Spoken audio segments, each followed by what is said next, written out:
আজকের ক্লাসে আমরা কাঠগোলাপের ডিটেলড স্কেচ ও শেডিং শিখব। ঠিক আছে, দেখো এখানে আমি একটা কাঠগোলাপ স্কেচ ও শেডিং করে রেখেছি যাতে তোমাদের বুঝতে সুবিধা হয় ক্লাসে কি করাবো। এই কাজ আমরা গত ক্লাসে দেখিয়েছিলাম কিভাবে কাঠগোলাপ বিভিন্ন অ্যাঙ্গেল থেকে আঁকতে হবে, সেটা ড্রয়িংটা দেখিয়েছিলাম। আজকে আমি শুধুমাত্র একটা কাঠগোলাপ স্কেচ ও শেডিং করে দেখাবো যাতে তোমরা খুব সহজভাবে এই কাজটা করতে পারো। এটার জন্য আমাদের যেটা প্রয়োজন সেটা হচ্ছে HB pencil, 2B pencil, 4B pencil এবং HB। ঠিক আছে, আরেকটা বিষয় আমি একটু করে দেখাবো, সেটা হচ্ছে দেখো এই যে যখন আমরা শার্প করি, পেন্সিল শার্প করি, তখন আমরা কার্বনগুলো কি করি, ফেলে দিই, তাই না? ওই যে কাঠের গুঁড়িগুলোর সাথে কার্বনটা ফেলে দিই। কিন্তু স্কেচের ক্ষেত্রে বা শেডিং এর ক্ষেত্রে এটা যে কত উপকারী, হ্যাঁ, আমরা অনেক দামি দামি কোনো কিছু না কিনে বা চারকোল বা অন্য কিছু মানে কোনো দামি ব্র্যান্ডের কোনো কিছু না কিনে শুধুমাত্র আমাদের কাছে অ্যাভেলেবল যে পেন্সিলগুলো আছে সেই পেন্সিলগুলোর কার্বন দিয়ে কিভাবে আমরা খুব ডার্ক করে শেডিং করতে পারবো সেটা আজকে তোমাদেরকে আমি দেখাবো। আচ্ছা দেখো, আমি শুরু করি। প্রথমে আমরা শুরু করবো কিভাবে, HB পেন্সিল দিয়ে আমি প্রথমে ড্রয়িংটা দেখাবো। প্রথমে আমরা কি করব, গত ক্লাসে যেভাবে করে দেখিয়েছিলাম একটু বড় করে আঁকবো। ঠিক আছে, একটু বড় করে আমরা একটা আগে সার্কেল ড্র করব, যতটুকু বড় পারা যায়। ঠিক আছে, এখন সেই সার্কেলের ঠিক মাঝখানে আমি একটা বিন্দু দিয়েছি। বিন্দু দিয়ে দেখো আমি এই এই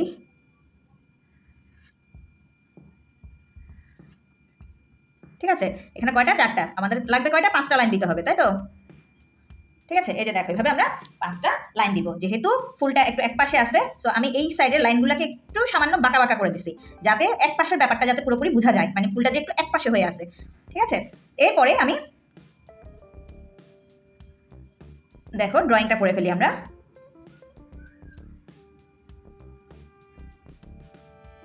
তারপরে এখানে আমি লাইনটা টানছি না, কারণ এটা আমি ইরেজ করে দিব। সো আর লাইনটাকে আলাদা করে টানছি না, যতটা সম্ভব হালকাভাবে ড্রয়িং করবে। ঠিক আছে,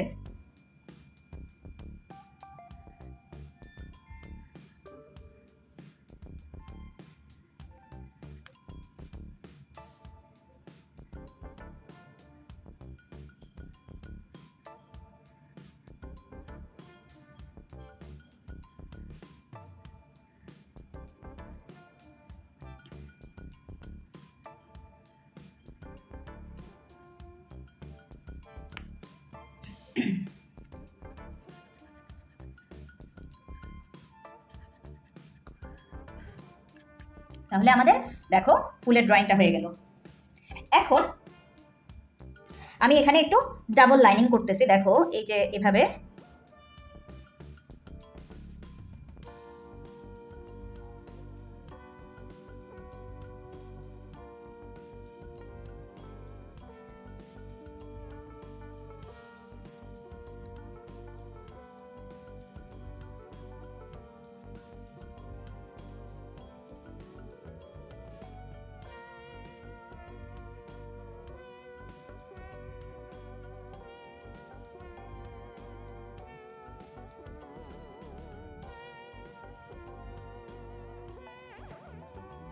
আমি একদম আস্তে আস্তে করে করতেছি যাতে তোমাদের বুঝতে সুবিধা হয়।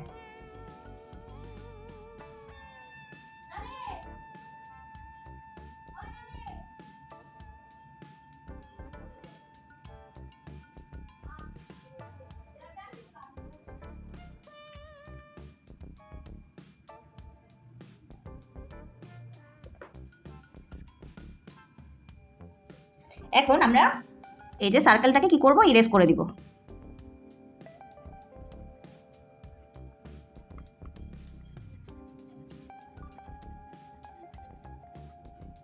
দেখো হালকা করে আঁকলে আর দাগটাও বোঝা যাবে না। তোমরা এভাবে হালকা লাইন যত বেশি প্র্যাকটিস করবা তোমাদের স্কেচ শেডিং খুব ভালো আসবে, কারণ ড্রয়িংয়ের লাইনগুলো যদি বোঝা যায় তাহলে তো ভালো দেখাবে না, ফাইনাল যেটা তোমরা আঁকবা সেটা তো ভালো দেখাবে না। তাহলে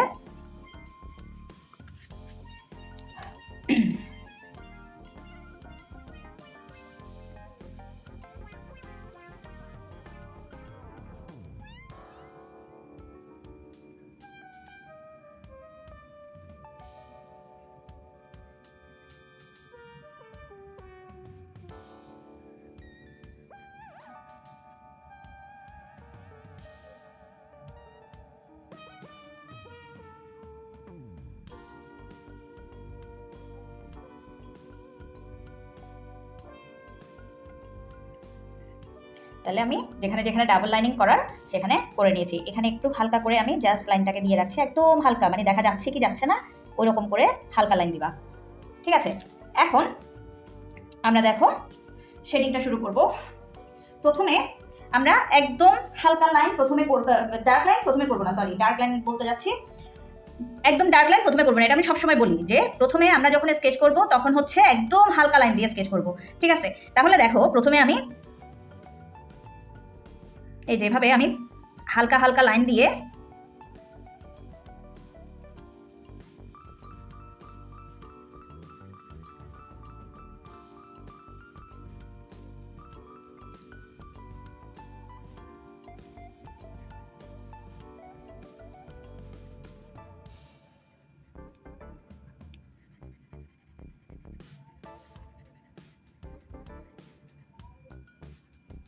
ঠিক আছে, দেখো এই যে এটা শেডিংটা দিলাম, তারপরে এই যে এটা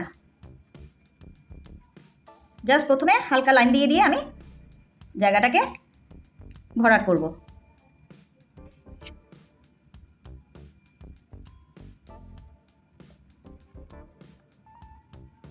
দেখো আমি লাইন প্র্যাকটিস করার সময় এই যে এরকম গোল গোল বা ওভাল শেপের এরকম দেখিয়েছিলাম না, এটাই একদম হালকাভাবে পেন্সিলটাকে এভাবে ধরে একদম হালকা, এই বেশি ডার্ক লাইন দেওয়া যাবে না।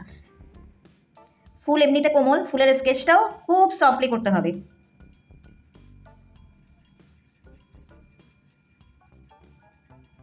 এক্ষেত্রে তোমরা কটন বাড ইউজ করতে পারো, তবে আমি প্রেফার করি সবসময় হাতে করার জন্য। তোমাদের ইচ্ছে হলে তোমরা কটন বাড ইউজ করতে পারো এই যে এটার ক্ষেত্রে।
দেখো এভাবে যদি তোমরা শেডিংটা দাও তাহলে খুব তাড়াতাড়ি কাজটা হয়ে যাবে।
দেখো এগুলো আমরা লাইন হিসেবে ড্রয়িং করব না, এগুলো হচ্ছে এই যেভাবে শেডিংয়ের মাধ্যমে আমি লাইনের মতো তৈরি করছি। যে দেখো কিভাবে আমি লাইট থেকে ডার্কের দিকে যাব, তাহলে আমার লাইট শেড যেটা সেটা আমি অলরেডি দিয়ে ফেলছি।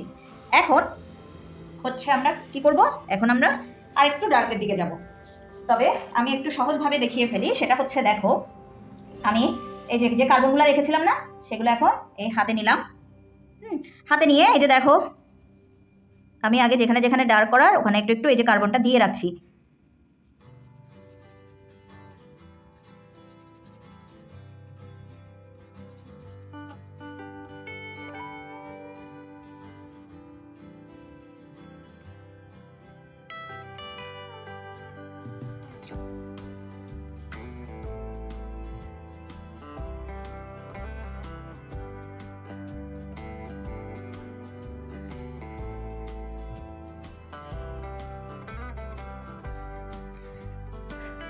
এবার আমি দেখো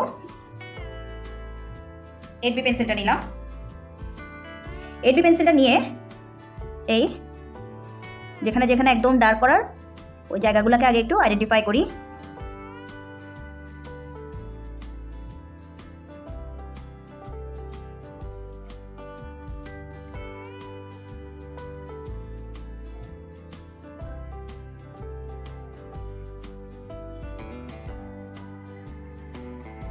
দেখো আমি 8B দিয়ে দিচ্ছি, কিন্তু প্রথমেই একেবারে ডার্ক লাইন টেনে দিচ্ছি না। এভাবে আমরা আস্তে আস্তে ডার্ক জায়গাগুলোকে কোথায় কোথায় আমাদেরকে ছায়া রাখতে হবে এই ব্যাপারগুলোকে আগে আমি আইডেন্টিফাই করছি।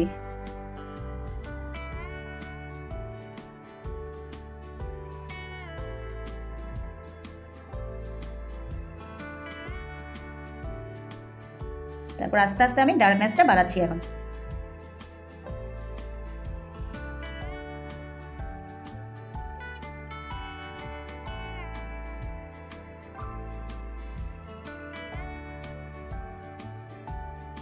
এই যে এই পাশের লাইনগুলো একটু কার্ভ করে করে দিব। এটা ছোটোখাটো যে ফুলের পাপড়িতে যেরকম ভাঁজ থাকে বা একটু ফোলানো, মানে উল্টে থাকলে যেরকম একটা ফোলানো ভাব থাকে, এই ব্যাপারটার জন্য আমি কি করছি, কিছু কিছু জায়গায় একটু কার্ভ লাইন দিচ্ছি। দেখো এটাও আমি লাইন হিসেবে না দিয়ে আমি আস্তে আস্তে স্কেচ করে করে আসবো। এটাও একটু কার্ভ করে করে আমি লাইনটাকে দিচ্ছি।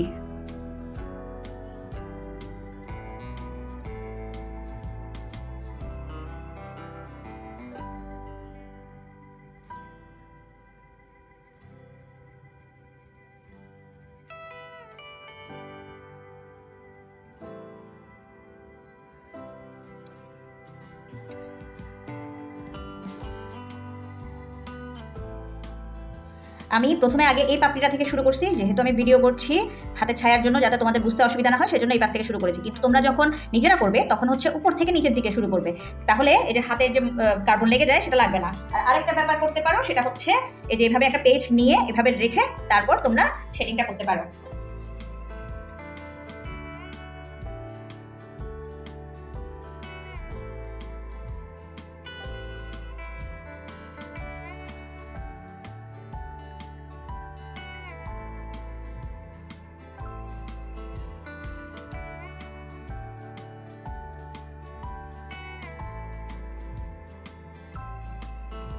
এবার হচ্ছে এই যে এই জায়গায় যে ছায়াটা পড়ছে আমরা ওইটাকে আঁকতেছি।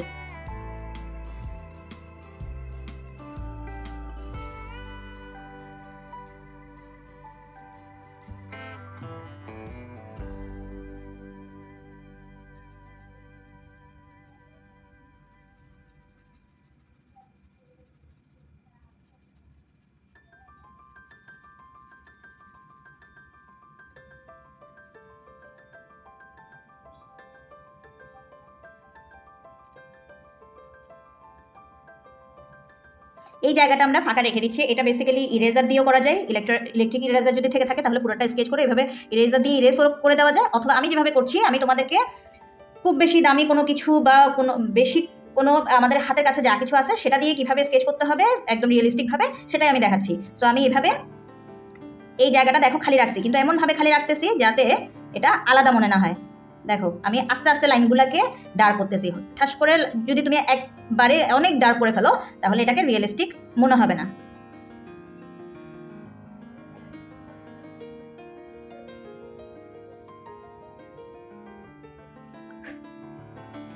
সেম ভাবে এই যে এই জায়গাটাতেও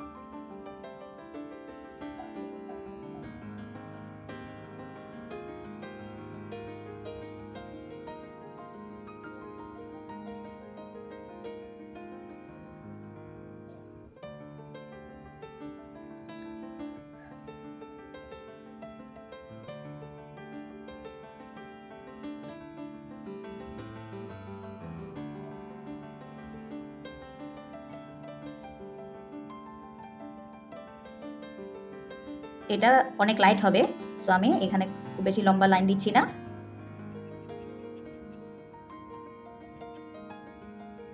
দেখো এটা হচ্ছে কি ওই যে ছুঁড়ে মারার মতো করে যে স্কেচটা শেডিংটা করে থাকি। এখানে এখন দেখো আমি কিছু কিছু জায়গায় একটু হালকা ডার্ক করে দিচ্ছি, বাকিটা আমরা এরকম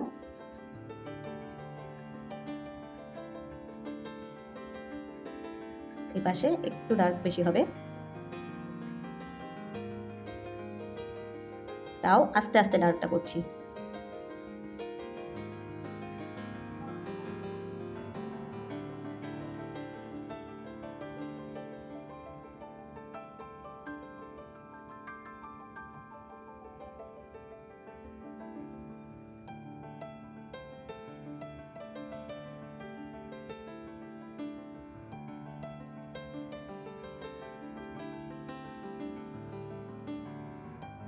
এই জায়গায় এটার ছায়ার কারণে এই জায়গাটা একদম ডার্ক হবে।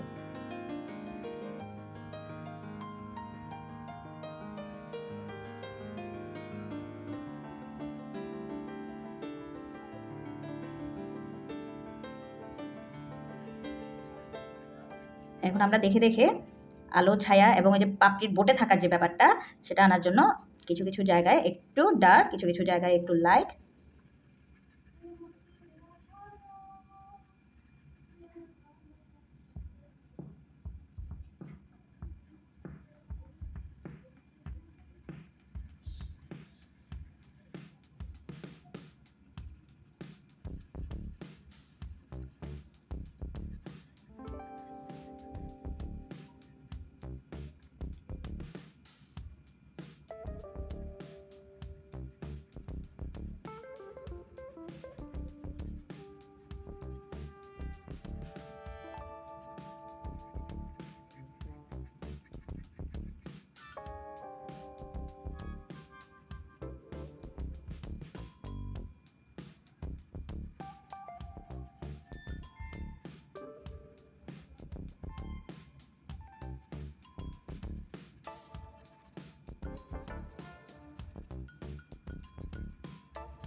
এটা দেখো একটু আঁকা বাঁকা করে দিচ্ছি।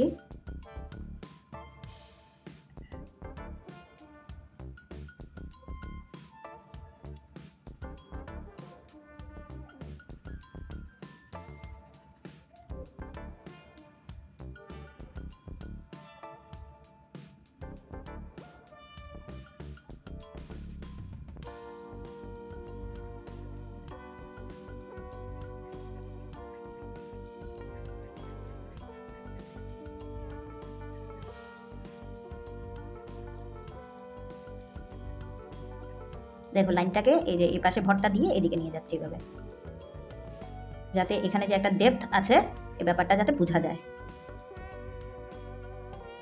তারপর এখানে কোনো কিছুই যাতে আলাদা মনে না হয়। হ্যাঁ, তারপর এই যে এ পাশে দিয়েছিলাম।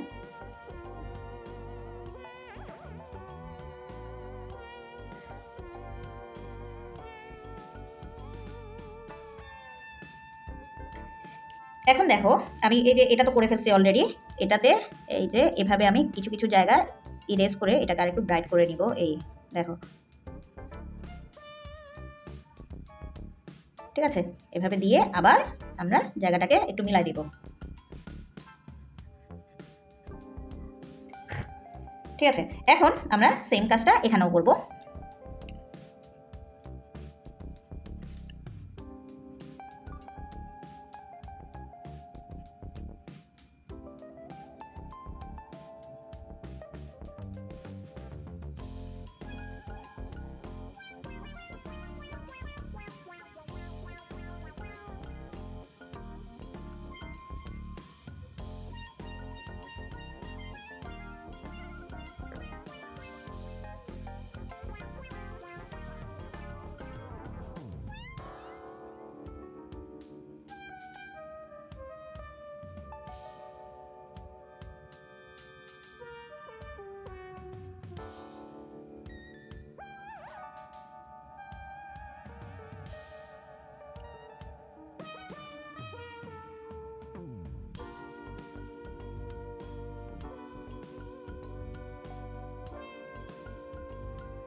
এখন যে কাজটা করছি সেটা হচ্ছে 2B দিয়ে করছি। হ্যাঁ, কিছু কিছু জায়গায় একটু ডার্ক লাইট, কারণ 8B দিয়ে করতে গেলে একদম হঠাৎ করে ডার্ক লাইন পড়ে যাবে, ওই জন্য দেখে দেখে কিছু কিছু জায়গায়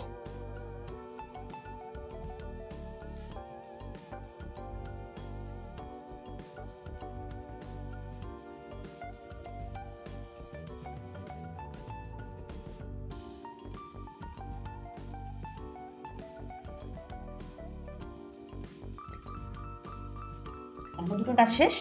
এখন আমরা চলে যাই এটাতে।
এখন আমি একটু কার্বনটা নিলাম, কার্বন নিয়ে এই জায়গাটাতে একটু কার্বনটা দিয়ে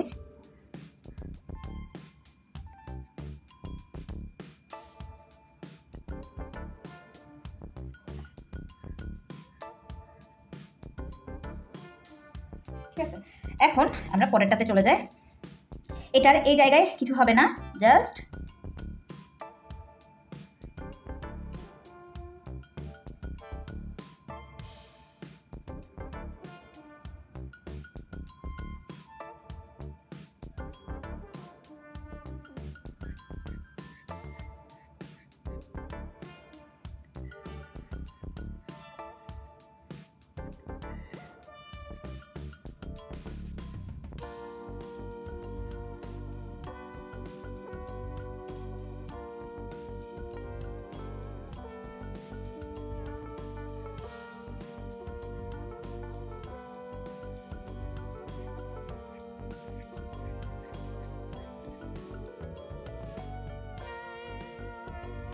এখানে একদম হালকা।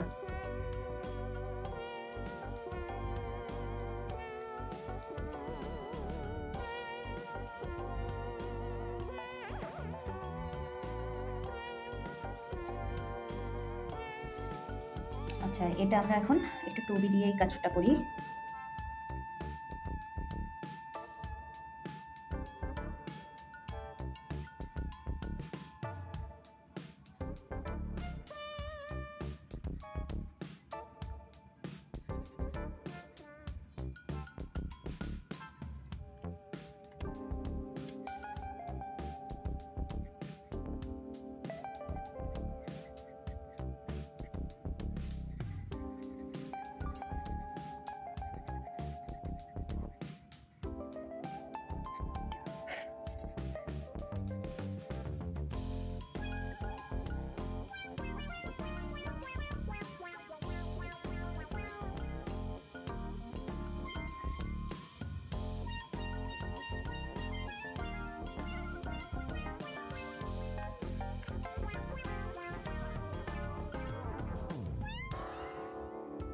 পেন্সিলগুলো মাঝে মাঝে একটু প্রবলেম তৈরি করে, সেটা হচ্ছে যে নিপটা মাঝখান থেকে ভেঙে যায়।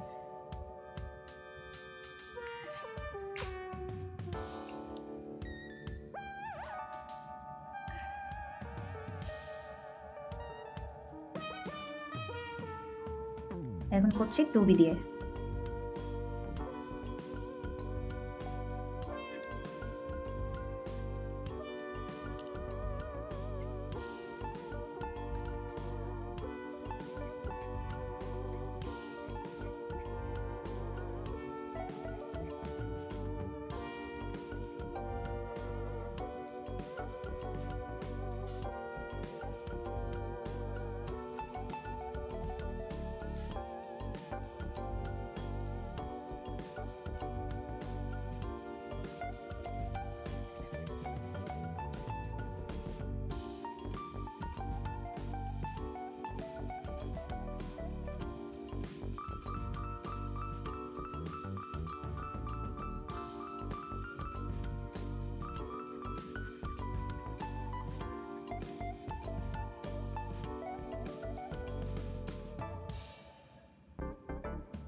তাহলে এই পাশটা যেহেতু আমরা লাইট রাখতেছি, আমি এই পাশে একটু ইরেজিং এর কাজ করলাম। তারপরে এটা একদম ডার্ক। তাহলে এখানে আমি জাস্ট এই যে কার্বনটা নিয়ে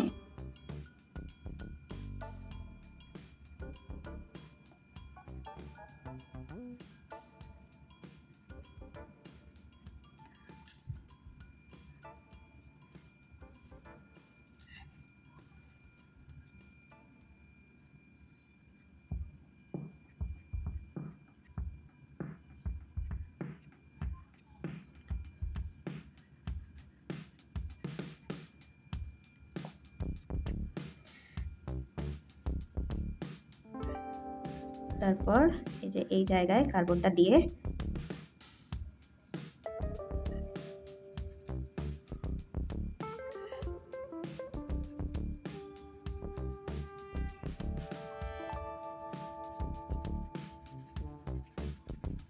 দেখো কত সহজে হয়ে যাচ্ছে।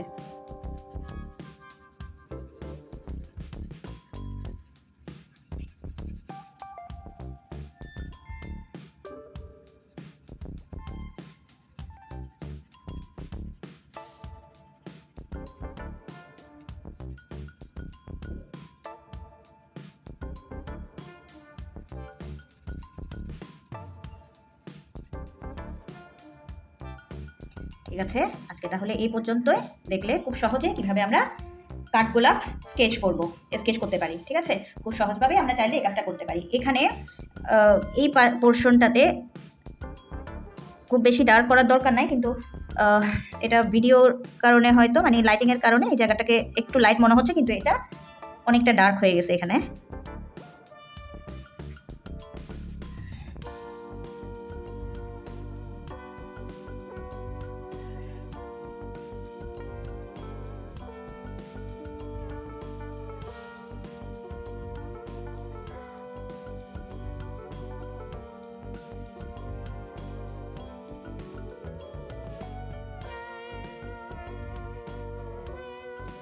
ঠিক আছে, আজকে তাহলে এই পর্যন্ত।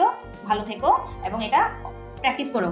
আর এই ভিডিওটা যদি ভালো লেগে থাকে তাহলে লাইক, কমেন্ট ও শেয়ার করো এবং চ্যানেলটা সাবস্ক্রাইব করে আমার পাশে থেকো।